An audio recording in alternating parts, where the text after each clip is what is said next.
السلام علیکم ناظرین، Tahir Mahmood Khan right of access to information کے ساتھ آپ کے ساتھ حاضر خدمت موجود ہیں. ہمارے ساتھ الفنکار اکیڈمی پاکستان کے چیئرمین شہزاد صنم. شہزاد صنم صاحب کسی تعارف کے محتاج نہیں. شہزاد صنم صاحب بتائیے گا، ملکہ ترنم کا تو نام آپ نے دیا، اس کے علاوہ کون سے ایسے جونیئر فنکار تھے جن کو آپ نے ایک نام دیا؟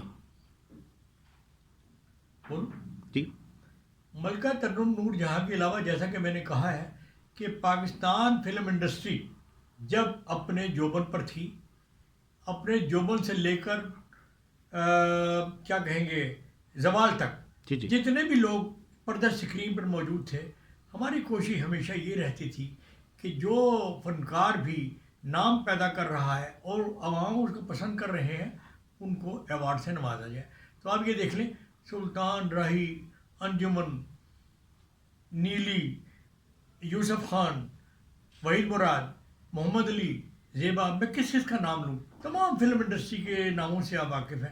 یہ سب لوگ ہماری تقریبات میں آ کر اپنا ایوارڈ بھی وصول کر چکی ہیں اور ہمیں اپنی تقریبات میں اس زینت بنا کر، کیا میں کہوں گا، جی جی انہوں نے فائدے حاصل کیے اور ایک نام بنایا. تو انشاءاللہ ہماری اب کوشش یہ ہے. فلم انڈسٹری کے لیے نا ایک فلم سینسر بورڈ ہوا کرتا تھا جی جی جو فلموں کو پاس کرنے کے لیے ایک اہم کردار ادا کرتا تھا. طاہر صاحب، آپ بھی ایک بے پناہ صلاحیتوں کے مالک صحافی ہیں. اللہ تعالیٰ نے آپ کو بھی بہت ہی صلاحیتوں سے نوازا ہے. الحمدللہ. اب یہاں پر جو جتنے بھی چینل کام کر رہے ہیں، کسی بھی چینل کے ڈرامے کے لیے یا پروگراموں کے لیے کوئی سینسرشپ ہے ہی کوئی نہیں.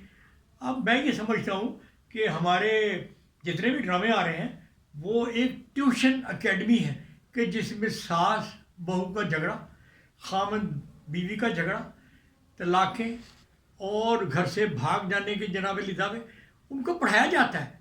اس کے اوپر کوئی سینسرشپ نہیں ہے. وہ اللہ کے بندو، آپ کو اخلاقیات کا سبق تو دو کہ جتنے چینل ہیں سارے کاروباری لوگ ہیں. جی جی مجھے نہیں سمجھ آتی یہ پیمرا کیا کر رہا ہے. اور انشاءاللہ ہم ایک لاہے عمل بنا رہے ہیں. انشاءاللہ ان کے اوپر سینسر بورڈ بھی بیٹھے گا، سینسر بورڈ بھی بنوائیں گے اور سینسر بورڈ کے علاوہ یہ ڈرامے اپنے ٹیلی کاسٹ بھی نہیں کر سکیں گے. جتنا جو کچھ ہونا تھا وہ ہو گیا. ہمیں اپنی کوشش کرنی چاہیے فلم سینسر بورڈ کی طرح. اچھا، پاکستان ٹیلی ویژن نے بھی اپنے لیے سینسر بورڈ بنایا ہوا تھا. وہاں کے جتنے ڈرامے اور جتنے پروگرامز ہوتے تھے شوبز کے، وہ باقاعدہ پہلے سینسر ہوتے تھے. تو یار یہ جو ہمارے جتنے بھی چینلز ہیں، کیا یہ کاروباری مقاصد کے لیے یا اشتہار لینے کے لیے رہ گئے ہیں؟ ان کو نہیں پتا ہمارے گھر میں بہو بیٹیے بہن بھائی کیا دیکھ رہے ہیں. صحیح، بہت شکریہ.